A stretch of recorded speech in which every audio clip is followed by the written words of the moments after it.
주시는 하나님의 말씀은 사사기서 제9장 46절에서 57절까지 있는 말씀입니다.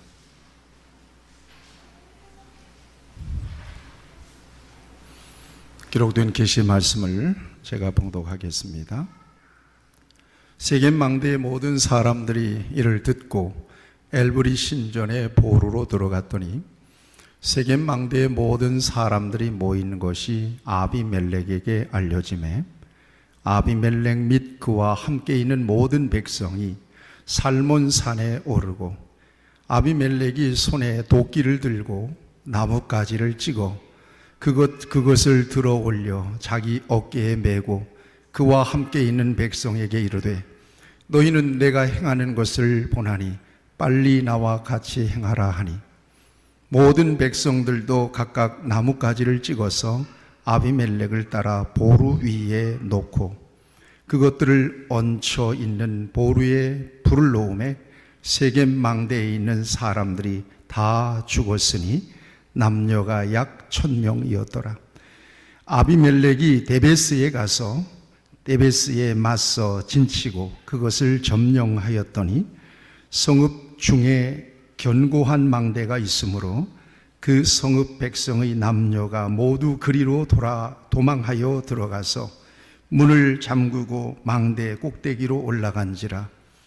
아비멜렉이 망대 앞에 이르러 공격하며 망대 문에 가까이 나아가서 그것을 불사르려 하더니 한 여인이 맷돌 윗짝을 아비멜렉의 머리 위에 내려 던져 그의 두개골을 깨뜨리니 아비멜렉이 자기의 무기를 든 청년을 급히 불러 그에게 이르되 너는 칼을 빼어 나를 죽이라.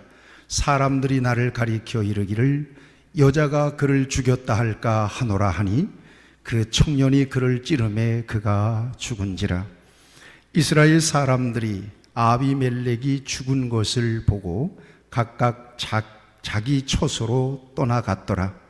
아비멜렉이 그의 형제 70명을 죽여 자기 아버지에게 행한 악행을 하나님이 이같이 갚으셨고 또 세겜 사람들의 모든 악행을 하나님이 그들의 머리에 갚으셨으니 여룻바알의 아들 요담의 저주가 그들에게 응하니라. 아멘. 본문을 의지해서 무엇을 심고 있습니까? 라는 제목으로 함께 은혜를 나누기 원합니다. 오직 인간에게만 있는 것이 하나가 있습니다. 그것은 바로 미래 예측 능력입니다. 짐승에게는 없습니다. 인간은 오늘 시점에서 미래를 바라볼 줄 아는 능력이 있습니다. 또 미래를 넘어서 영원까지 바라볼 수 있는 능력이 인간에게 있습니다. 미래를 바라보고 영원을 바라보고 행복해하기도 하고 걱정스러워하기도 하고 두려워하기도 합니다. 그리고 그 미래와 영원을 대비하기도 하죠. 이 같은 능력은 어디에서 온 것일까? 성경이 대답해 줍니다. 전도서 3장 11절 말씀을 보면 하나님이 모든 것을 지으시되 때를 따라 아름답게 하셨고 또 사람에게는 영원을 사모하는 마음을 주셨느니라. 그러나 하나님이 하시는 일의 시종을 사람으로 측량할 수 없게 하셨도다. 이렇게 말씀하십니다. 인간은 하나님의 형상대로 지음을 받은 영적 존재입니다. 따라서 영의 고향이 하나님이며 하나님께로 돌아가야 한다는 것을 영이 알고 있습니다. 때문에 미래를 넘어 영원을 바라볼 수 있는 능력이 인간에게는 있다는 이야기입니다. 미래와 영원을 바라볼 때 하나님과의 관계 여부, 즉 하나님을 만났느냐 하나님을 만나지 못했느냐에 따라서 두 가지 극단적인 감정을 가지게 돼요. 예수 그리스도 안에서 하나님을 만난 사람은 죄 씻음을 받은 자유함으로 그 영은 천국을 바라봅니다. 천국같이 아름다운 곳이 어디 있습니까? 믿습니까? 천국보다 좋은 곳은 없잖아요. 그래서 오늘 현재 어떤 형편, 어떤 삶의 자리에 있든지 그는 행복합니다. 천국을 바라보고 있기 때문에. 우리 어릴 때 불렀던 찬양이 있어요. 세상 사람 날 부러워 아니하여도 나도 역시 세상 사람 부럽지 않네. 제가 어릴 때만 해도 세상에 이렇게 잘 살지는 못했잖아요. 가난한 사람들도 많았고요, 불편하게 사는 사람들도 많았어요. 이분들이 예수님을 만났어. 예수님 안에서 천국과 영생을 바라보며 이 찬양을 불렀어요. 손뼉을 치면서 세상 사람 날 부러워 아니하여도 나 또 역시 세상 사람 부럽지 않네. 하나님의 크신 은혜 생각할 때에 할렐루야 찬송이 저절로 나네. 이런 찬양을 부르면서 행복해했어요. 그분들은 믿음 안에서 하나님의 나라, 영원한 천국을 바라보며 오늘을 살았기 때문입니다. 사도 바울이 로마서 8장 18절에서 밝힌 대로 생각하건대 현재의 고난은 장차 우리에게 나타날 영광과 좋게 비교할 수 없도다라는 바로 그 마음입니다. 사도 베드로가 박해 가운데 있는 성도들에게 베드로후서 3장 13절에서 밝힌 대로 우리는 그의 약속대로 의가 있는 곳인 새 하늘과 새 땅을 바라보도다. 바로 그 마음입니다. 새 하늘과 새 땅을 바라보는 마음이죠. 예수 그리스도 안에서 죄사함 받은 영은 새 하늘과 새 땅을 바라보고 있는 거예요. 예수님께서 요한복음 5장 24절에서 말씀하신 대로 내가 진실로 진실로 너희에게 이르노니 내 말을 듣고 또 나 보내신 이를 믿는 자는 영생을 얻었고 심판에 이르지 아니하나니 사망에서 생명으로 옮겼느니라. 이 약속 안에서 이미 영혼이 구원받은 자로 살기 때문에 오늘 자유하며 기뻐하며 행복하지 않을 수가 없는 거예요. 그러나 반대로 믿음 밖에 있는 사람들, 예수님을 만나지 못한 사람들, 하나님을 만나지 못한 사람들은 어디를 바라볼까요? 지옥을 바라보죠. 어두운 곳을 바라봐요. 영은 바라보는 거예요.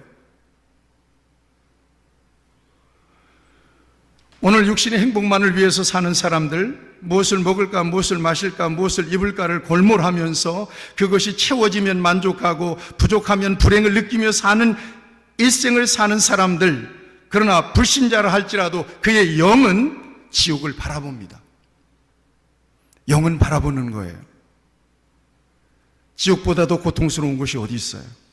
그래서 세상에서 전혀 남부럽지 않게 모든 것이 다 갖춰진 그런 행복한 삶을 누리는 사람이라 할지라도 그의 영이 바라보는 것이 지옥이기 때문에 그는 만족하지 못해요. 불안과 두려움을 느낍니다. 예수님 말씀하세요. 그를 믿는 자는 심판을 받지 아니하는 것이요 믿지 아니하는 자는 하나님의 독생자의 이름을 믿지 아니함으로 벌써 심판을 받은 것이니라. 죽어야만 심판받는 게 아니에요. 땅에서도 심판받은 자로 산다는 이야기입니다. 심판을 바라보고 있어요. 영은. 그래서 불안해요. 돈 많이 벌면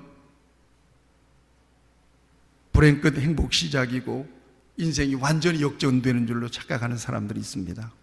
그래서 돈 좀 많이 벌고 아니면 로또라도 맞아가지고 엄청난 부를 가진 사람들이 있습니다. 그러나 그 영혼이 바라보는 것이 지옥이라면 그는 여전히 불행한 사람으로 살 수밖에는 없다는 이야기입니다.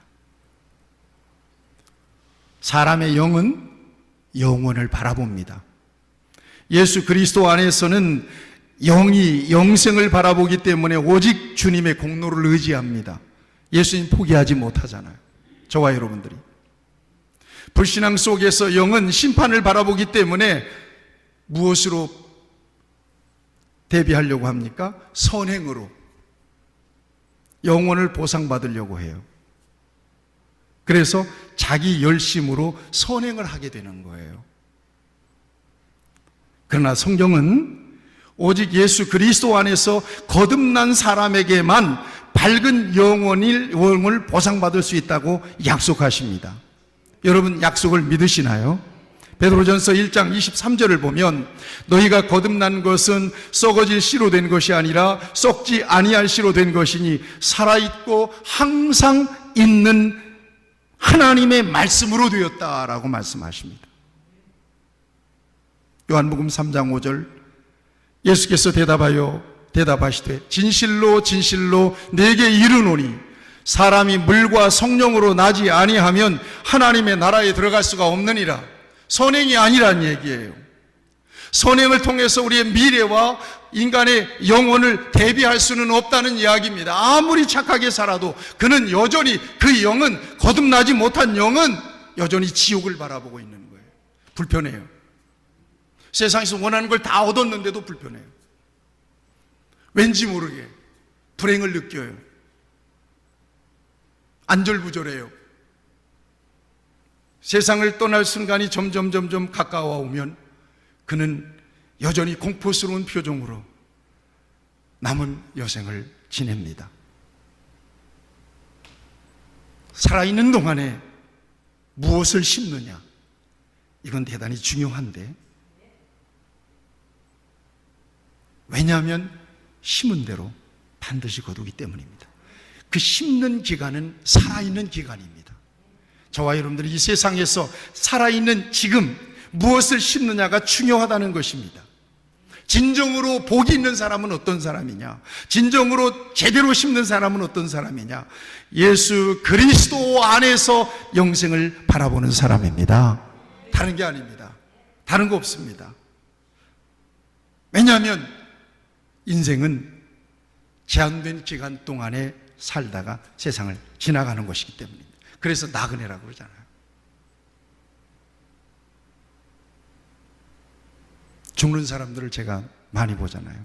하나님은 저에게 죽은 사람들을 두려워하는 마음을 안 주셨어요. 어떤 사람이든지 간에 저는 우리 교인이든 누구든 반드시 염할 때 꼭 들어가 봅니다. 우리 교인들은 제가 이렇게 다 어루만지죠. 달랑 벌거벗은 식은 몸 하나, 아무것도 가져가는 게 없어요. 남는 것은 그가 일생에 심었던 영적인 가치예요. 믿음의 가치예요. 영혼에 대한 소망이에요. 예수 그리스도로 믿음을 심은 자는 이 세상의 마지막이 슬프지도 불행하지도 않습니다.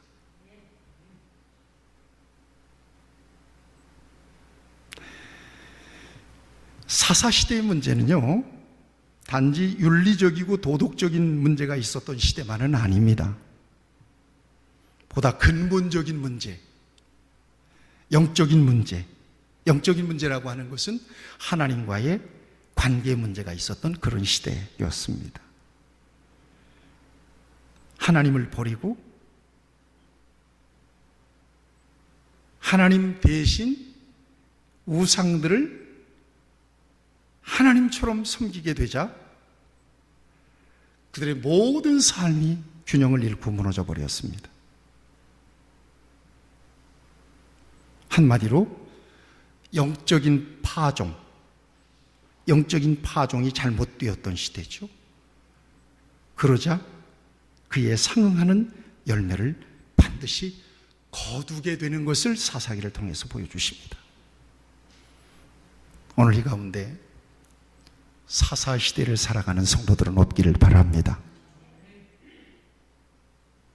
하나님을 믿었느냐, 하나님을 불신했느냐, 하나님을 섬겼느냐, 하나님을 버렸느냐만으로 시대의 명암이 달라지더라는 얘기예요. 개인도 마찬가지예요. 그 중심에 하나님이 계시느냐, 하나님 내 인생의 주인이십니다, 하나님의 주권을 인정하고 사느냐, 그렇지 않느냐, 내가 일생을 이 세상에 살다가 끝나면 그냥 끝이라고 믿느냐, 아니면 이 세상 이후에 미래가 있고 영원이 있다고 믿느냐에 따라서 그 사람의 오늘의 삶은 전혀 다르더라 하는 것입니다. 그 기준이 하나님입니다. 영적인 기준이 틀어져 버린 거예요. 그러니 삶이 엉뚱한 방향으로 빗나갈 수밖에 없어요. 원래 하나님은 인간을 만드실 때 하나님의 목적을 따라 하나님의 영광을 위하여 기쁨을 위해 살아가도록 딱 설정을 해놓으셨어요. 이렇게 딱 맞춰놓으신 거예요. 그런데 죄가 들어오면서 이게 틀어지게 된 거죠. 그래서 죄라고 하는 말, 하마르티아라고 하는 말은 빗나갔다는 말 아니에요? 빗나가니까 하나님의 목적에서 완전히 빗나간 거예요. 이렇게 이 관계를 예수 그리스도를 통해서 다시 그리스도 안에서 이렇게 맞춰놓으셔요. 0점을 맞춰놓으셨어요. 자, 저와 여러분들은 예수님 안에 있습니다. 아멘. 예수님 안에 있는 사람들이에요. 그러니까 저와 여러분들 한 가지의 목표밖에 없어요.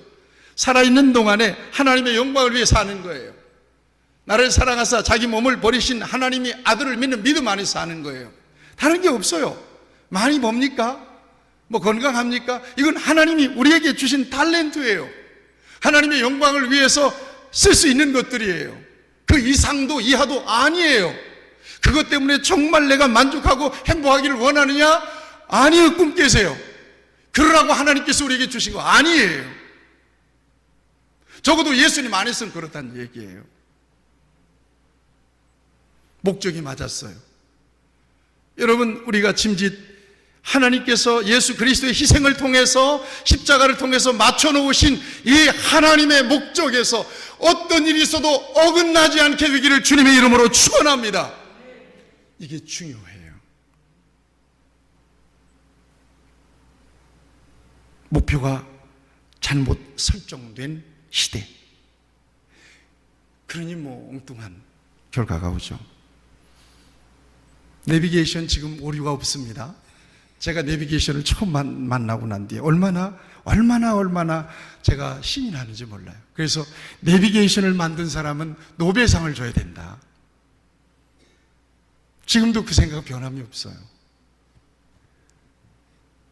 제가 전도사 때 차를 몰고 소를 왔다 갔다 하면 지도를 놓고는 한강을 중심으로 해서 다리를 세서 어디를 지나가야, 어느 다리를 지나가야, 또 어느 지역이나 이거 전부 다 계산해서 갔거든요.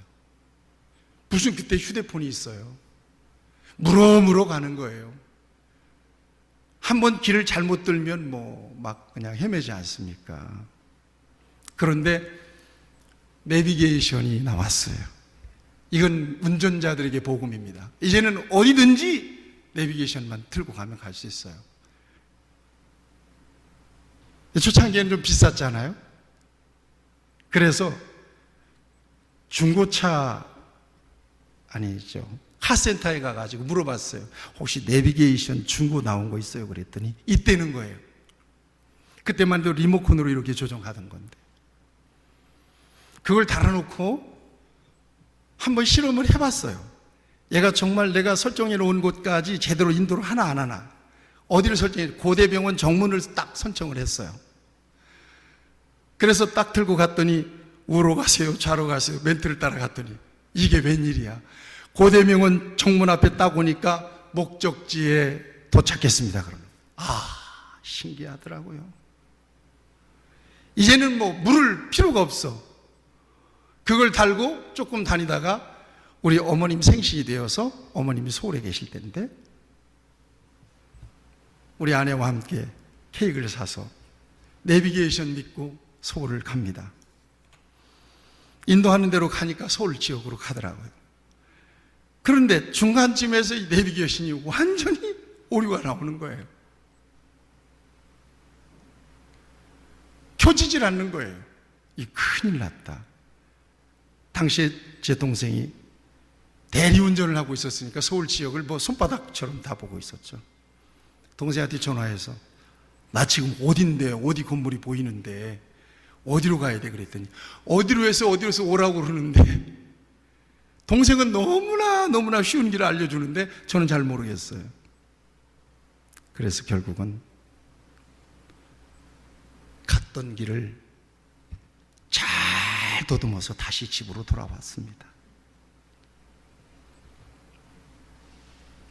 하나님을 잃어버린 삶, 이게 개인이든 민족이든 예수 그리스도를 놓쳐버리고 일평생을 사는 사람의 삶이 그렇다 하는 것입니다. 이게 바로 사사시대였다는 거예요. 하나님을 불신하는 것만으로 개인이든 나라든 부패해요. 헤매기 시작하죠. 그래서 이사야서 1장 14절을 보면 슬프다 범죄한 나라요, 허물진 백성이요, 행악의 종자요, 행위가 부패한 자식이로다. 그들이 여호와를 버리며 이스라엘의 거룩한 일을 만홀히 여겨 멀리하고 물러갔도다. 하나님을 만홀히 여기고 멀리하고 물러간 결과 범죄한 나라가 되고 허물진 백성이 되고 행악의 종자가 되고 행위에 부패한 자식이 되더라 하는 것입니다. 하나님을 버리고 우상을 섬기는 것만으로 생각과 말과 행동이 어두워지는 거예요. 이사야 44장 18절을 보면 그들이 알지도 못하고 깨닫지도 못하면 그들의 눈이 가려서 보지 못하며 그들의 마음이 어두워져서 깨닫지 못함이니라. 하나님을 버린 백성은 눈이 가려지고 마음이 가려져서 깨닫지 못하는 거예요. 그러니 헤맬 수밖에 없는 거예요. 에베소서 4장 18절에 그들의 총명이 어두워지고 그들 가운데 있는 무지함과 그들의 마음이 굳어짐으로 말미암아 하나님의 생명에서 떠나 있도다. 하나님의 생명에서 떠난 인생을 사는 거예요. 아시겠습니까? 하나님을 믿지 않는 것만으로, 하나님을 버린 것만으로 하나님의 생명에서 떠난 인생을 사는 거예요. 그 인생이 얼마나 고단하고 얼마나 불편하겠느냐는 거예요. 로마서 1장 21절 하나님을 알되 하나님을 영화롭게도 아니하며 감사하지도 아니하며 오히려 그 생각이 허망하여지며 미련한 마음이 어두워졌대요. 그러니 어둠 속에서 방황하는 거예요. 영적인 불이 꺼져버린 거죠. 이같이 하나님을 떠난 상황에서 심어진 것이 무엇이겠느냐는 거예요. 무엇을 심겠느냐는 거예요. 여러분 주변에서 불신자들을 많이 만날 것입니다. 그들이 나름대로 인생에 대한 목적을 가지고 목표를 가지고 열심히 살 것입니다. 그렇지만 하나님을 만나고 하나님을 만나지 못하고 하나님을 버린 사람들은 죄악을 심고 사는 거예요. 심판을 받은 상태에서 사는 거예요. 어둠 속에서 사는 거예요. 썩어질 것들만을 위해서 심고 살아가는 거란 말이에요.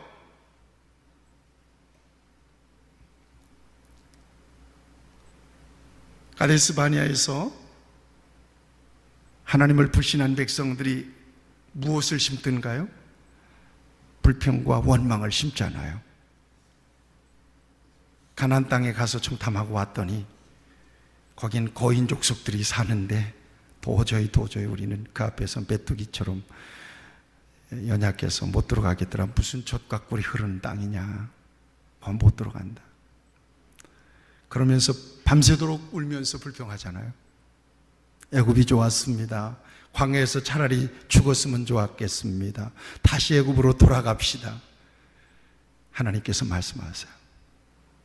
네 말이 내 귀에 들린 대로 내가 행하리라. 결국 심은 대로 거두게 되는 거예요. 여러분 말도 부정적인 말 하면 안 됩니다. 언제나 감사하는 말을 하십시오. 언제나 축복하는 말을 하십시오. 그래야 하나님께서 거두게 하세요. 방송인 이성미 씨가 그런 간증을 했어요. 어려서부터 그는 상처를 많이 받았다고 합니다. 허무함을 다른 사람들에게 상처를 주면서 풀었대요.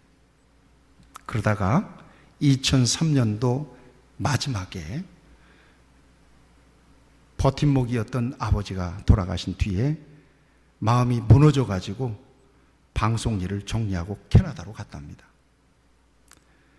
당시에도 그는 하나님을 믿고 있었지만 심한 자기의 연민에 빠져서 올바르게 서지 못하고 툭 하면 아들에게 심한 욕을 하고 게임 중독이 돼가지고 비어있는 마음을 채우려고 했다는 거예요. 어느 날, 그날도 아들에게 심한 욕설을 하면서 크게 싸운 날, 이성미 집사에게 음성이 들려오더래요. 네 아들을 정말로 그렇게 만들어줄까? 네 아들을 정말로 그렇게 만들어줄까? 순간 정신이 번쩍 나더라는 거예요. 그래서 그 순간부터 끔찍스러운 욕설을 그만두고 하나님께 대한 신앙을 회복했다는 간증을 들어본 일이 있습니다. 하나님을 버리는 것만으로도 부패한 것을 심고 어둠 속에서 방황하게 되고 썩어질 것들을 심는 거죠. 그대로 거두게 되는 거예요. 왜 하나님을 버리면 부패하고 어두워지는가? 절대적인 기준이 없기 때문에 기준 없이 살아가는 거예요. 죄악 가운데서 부패하고 어두운 것들을 심을 수밖에 없는 거죠. 그래서 에베소서 4장 17절 18절을 보면 그러므로 내가 이것을 말하며 주 안에서 증언하노니 이제부터 너희는 이방인이 그 마음에 허망한 것으로 행함같이 행하지 말라. 이방인, 하나님을 믿지 않은 사람들, 그들의 총명이 어두워지고 그들 가운데 있는 무지함과 그들의 마음이 굳어짐으로 말미암아 하나님의 생명에서 떠나 있도다.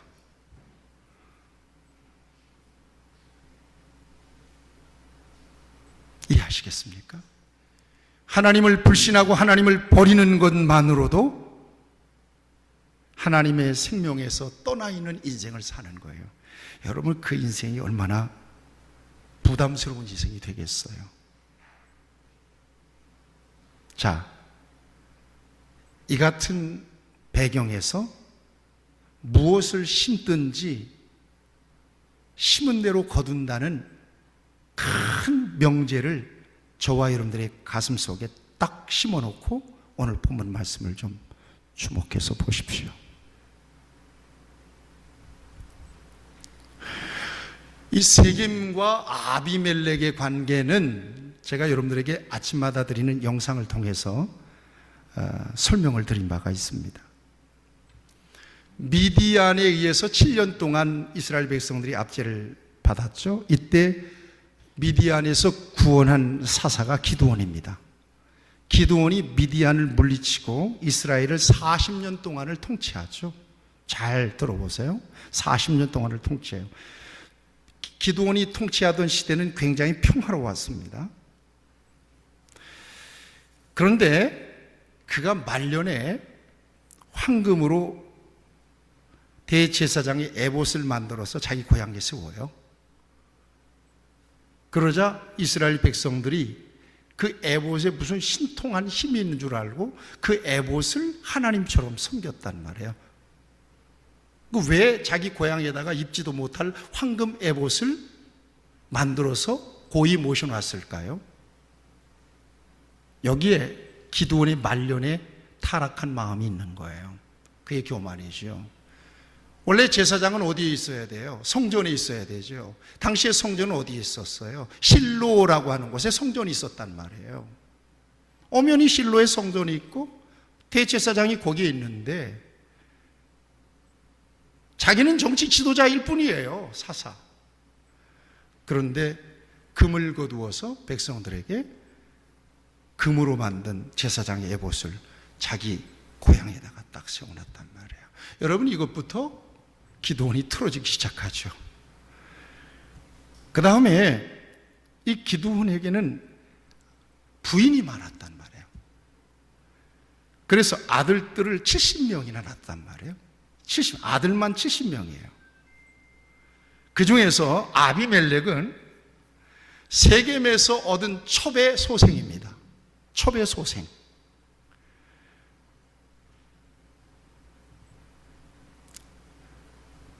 이 아비멜렉이 기드온이 죽고 난 뒤에 사고를 치는 거예요. 아버지를 이어서 정권을 잡을 야망을 갖게 되죠. 어떻게 하면 될까 그러다가 자기 어머니의 고향, 외갓집이죠. 외갓집 동네로 갑니다.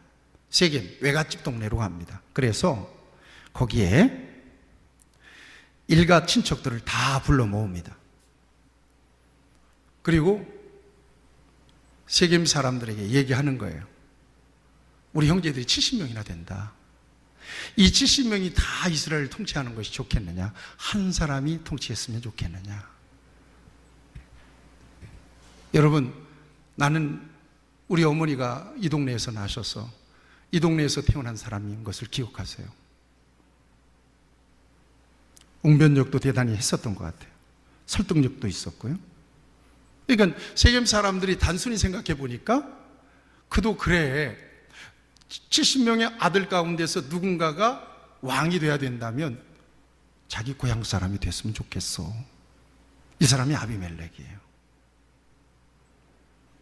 그래서 사사기서 9장 3절을 한번 보세요. 사사기서 9장 3절을 한번 같이 보시겠습니다. 사사기서 9장 3절입니다. 사사기서 9장 3절. 다 같이 한번 읽어보겠습니다. 시작.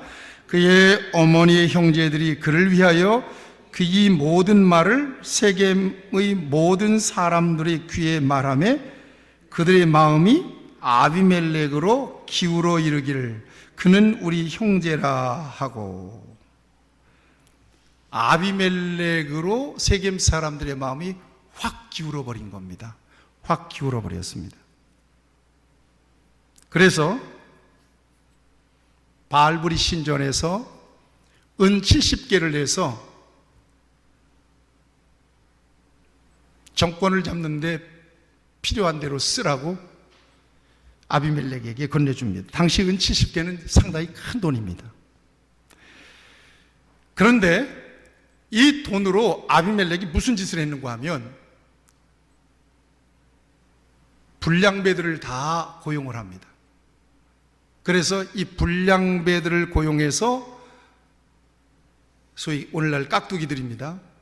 조폭들 고용해가지고 아버지의 고향으로 가서 형제들을 다 불러 모으고 70명 형제들을 한 바위에서 그대로 다 살육해버리고 말아요. 무시무시한 일을 저지른 겁니다. 거기에서 유일하게 빠져나온 막내 아들 요담 한 사람만 빼고는 다 죽었습니다. 아비멜렉에 의해서. 그리고 그런 잔인무도한 아비멜렉을 세겜 사람들이 석상 옆 상수리나무 아래 모여서 그를 왕으로 추대했습니다. 왕으로 추대했습니다. 그러니까 아비멜렉도 문제지만 아비멜렉을 왕으로 추대한 세겜 사람들도 지금 하나님 앞에서 큰 죄를 저지른 것입니다. 이 같은 사실을 유일하게 살아남은 막내 아들 요담이 그리심산 꼭대기에서 고발합니다. 세겜 사람들 당신들 말이야 그러면서, 그리고 저주를 퍼붓습니다. 재미있는 우화를 그가 예를 들어서 세겜 사람들과 아비멜렉을 저주하죠. 나무들이 있었는데 그 나무들이 자기들의 왕을 세우기 위하여 무화과 나무에 감람나무에게 갔더니 거절하더라는 거예요. 무화과 나무에게 갔더니 그도 거절하더라는 거예요. 왕이 되어주세요 그랬더니. 포도나무에게 갔더니 그 포도나무도 거절하더라는 거예요.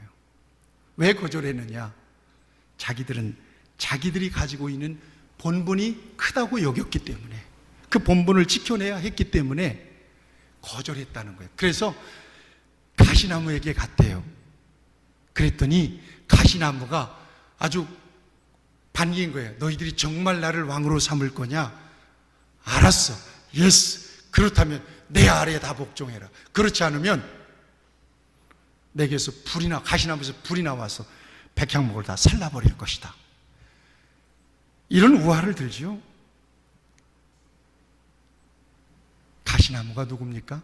바로 아비멜렉이었던 것입니다. 아비멜렉을 가시나무로 비유해서 그런 사람들을, 너희 세겜 사람들이, 이 잔인무도한 가시나무 같은 사람을 세겜 사람들이 70명이나 형제들을 죽인 잔인한 사람들을 분별력 없이 세겜 사람들이 왕으로 세우는 것에 대해서 질타합니다.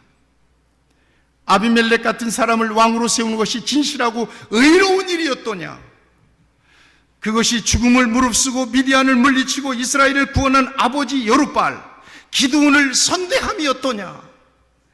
아버지의 집을 쳐서 70명을 한 바위에서 죽인 그를 왕으로 삼은 일이 과연 옳은 일이었더냐? 그러면서 예언적인 저주를 퍼붓습니다. 9장 20절 말씀을 같이 한번 보시겠습니다. 9장 20절 말씀입니다. 같이 읽겠습니다. 9장 20절 시작.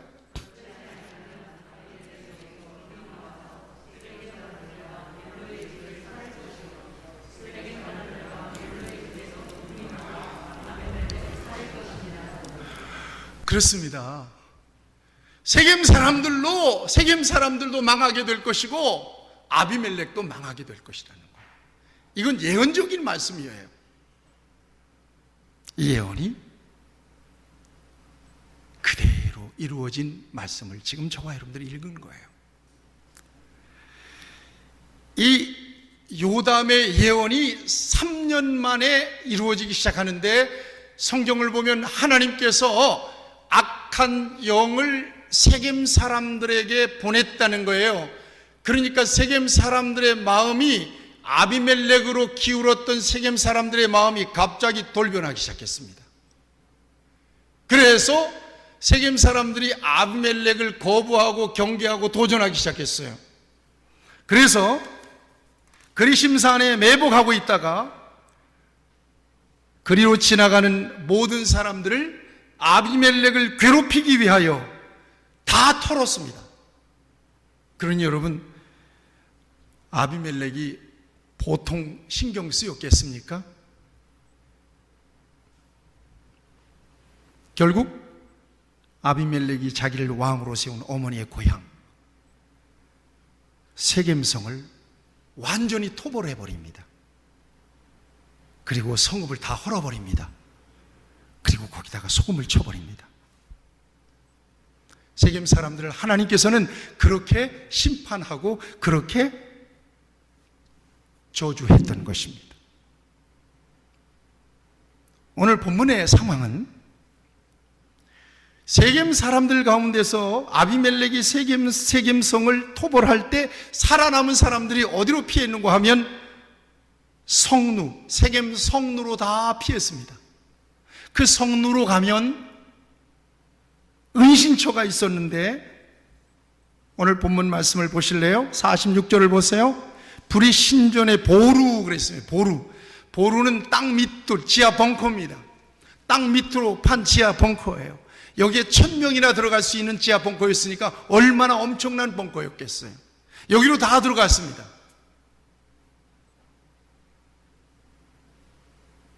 그것을 알고 아비멜렉이 오늘 본문 말씀에서 무슨 짓을 합니까? 48절 이하에서 보니까 살몬산에서 손에 도끼를 가지고 나무를, 장작들을 다 가지고 와서 그 입구에다가 불을 질러버립니다. 그래서 1000명이서 전부 다 연기에 질식해서 죽습니다. 이렇게 세겜 사람들을 향한 죄악을 하나님께서는 완전하게 심판해 버리십니다. 심은 대로 거둔 겁니다.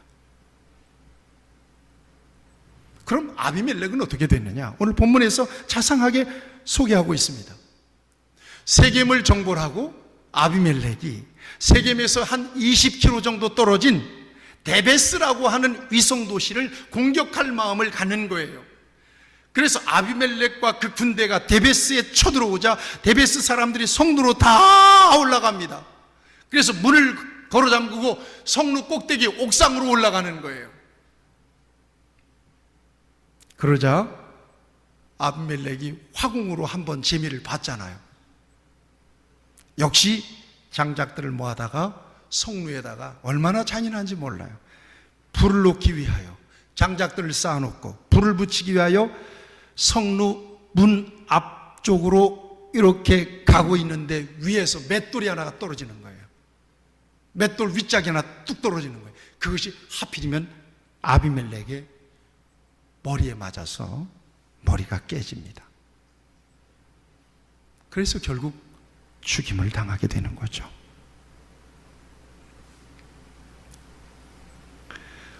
세겜 사람들도 그렇고 아비멜렉도 역시 마찬가지. 이것은 하나님의 심판이었습니다. 심은 대로 거두게 된 것입니다. 사랑하는 여러분, 오늘 저와 여러분들은 무엇인가를 심고 있습니다. 지금 뭘 심고 있는지를 보셔야 됩니다. 오늘 어제 영상인가요? 여러분들에게 그런 말씀을 드렸습니다. 내가 세상에서 잘 못 사는데도 분명히 이것은 하나님이 원치 않는 일인데도 아무런 일이 일어나지 않아요. 그냥 사는 거예요. 네. 분명히 죄를 저지르고 있는데도 하나님이 무슨 못 본 것처럼 그냥 내 인생은 그냥 편안하게 가고 있는 거예요. 여러분, 이거 어떻게 생각하시나요? 하나님이 침묵하신다고 그 죄가 없어지는 건가요? 하나님이 오래 참으신다고 죄가 없어지는 건가요? 그렇지 않습니다. 하나님의 타이밍이 있습니다. 반드시 그것이 심어진 것이 되고 그것이 하나님의 눈에 발견된 것이 되었다면 결국 열매로 거두게 돼요. 그런데 아니야, 이것도 저것도 없어, 그냥 죄를 짓고 그냥 함부로 사는데도 남부럽지 않게 살아요. 그렇다면 한 가지 더 무서운 심판이 있습니다. 그것은 바로 하나님의 유기예요. 하나님의 무관심이에요. 이것은 하나님이 채찍을 드는 것보다 더 무서운 심판이에요. 하나님이 그냥 버려버린 거예요. 여러분 생각하세요. 예수 믿는 저와 여러분들이 정말 믿음에서 벗어났을 때 뭔가 영적인 자각이 생겨서 아이고 이러면 안 되는데, 하나님 죄송합니다, 잘못했습니다, 용서해 주시길 바랍니다, 이렇게 하나님의 채찍을 느끼고 하나님을 생각하고 돌아오는 것이, 이것이 하나님의 축복이지 아무 일도 일어나지 않는 거예요. 쾌재입니까? 그래도 살아도 하나님이 모르는 것 같습니까? 그냥 하나님이 봐주는 것 같습니까? 절대 그렇지 않다는 것입니다. 만약에 우리가 살아있는 동안에 범죄하고 하나님을 떠나서 그대로 살았는데 평안하게 살다가 죽었어요. 여러분, 이것은 가장 무서운 심판이에요.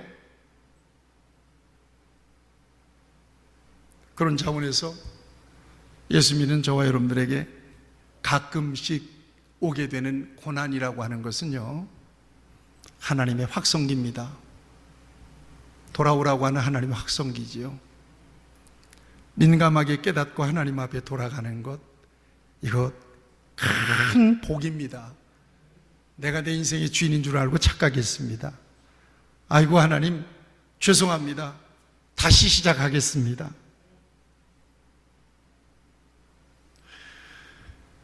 56절 57절 말씀을 좀 주목해 보시기를 바랍니다. 이것이 하나님의 심판이었다는 사실을 분명하게 밝혀주고 계십니다. 같이 읽겠습니다. 시작. 아비멜렉이 그의 형제 70명을 죽여 자기 아버지에게 행한 악행을 하나님이 이같이 갚으셨고, 또 세겜 사람들의 모든 악행을 하나님이 그들의 머리에 갚으셨으니 여룻바알의 아들 요담의 저주가 그들에게 응하니라. 아멘.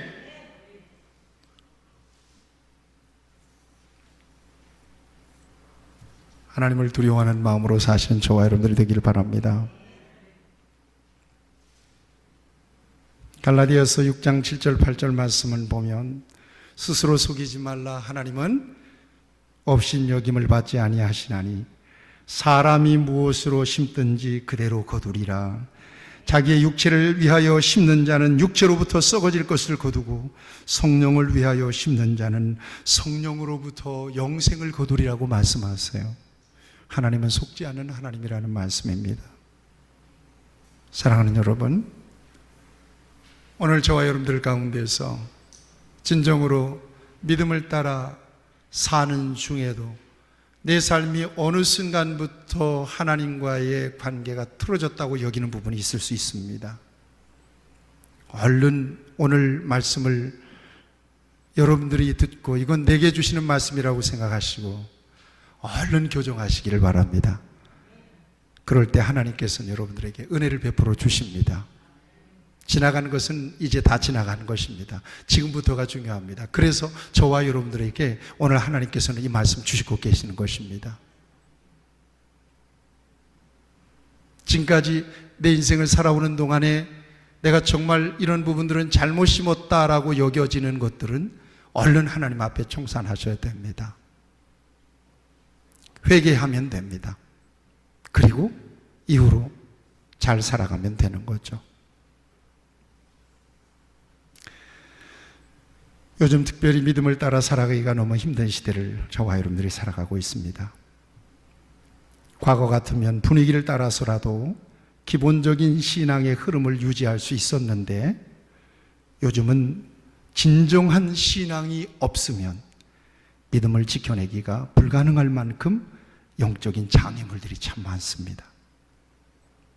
그래도 믿음을 따라 심어야 합니다. 하나님 편에 서야 합니다.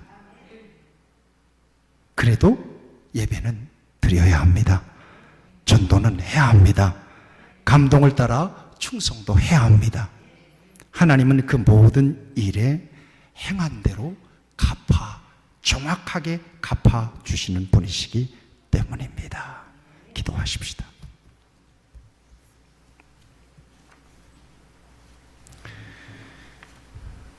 사랑의 하나님,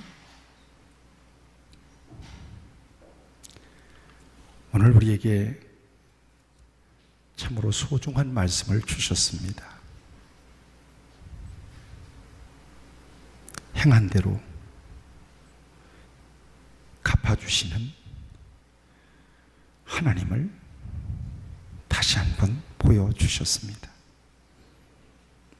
지금까지 어떤 모습으로 살았든지 하나님은 우리를 긍휼히 여겨주시고 불쌍히 여겨주시기에 하나님 오늘 말씀을 듣고 보니 이 말씀은 나 들으라고 주신 말씀이군요.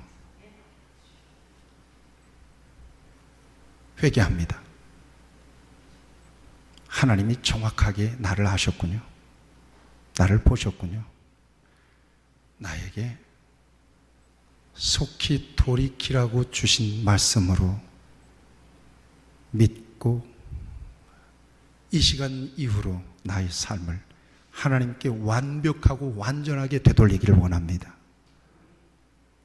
좌로나 우로나 치우치지 않겠습니다. 하나님 앞에서 하나님을 경외하는 믿음으로 무릎을 꿇겠습니다. 하나님의 공의를 두려워하는 마음으로 하나님 앞에서 온전한 모습으로 서기 위하여 절제하겠습니다. 회개하겠습니다. 더 진실하겠습니다. 더 겸손하겠습니다. 우리를 붙들어 주시고 성령의 능력으로 감동도 주시고 우리의 귓전에 주의 음성도 들려 주시옵소서. 우리의 이름을 불러 주시옵소서. 하나님 앞에 설 때 영광스러운 모습으로 설 수 있도록 우리를 인도하여 주시옵소서. 예수님의 이름으로 기도하옵나이다. 아멘.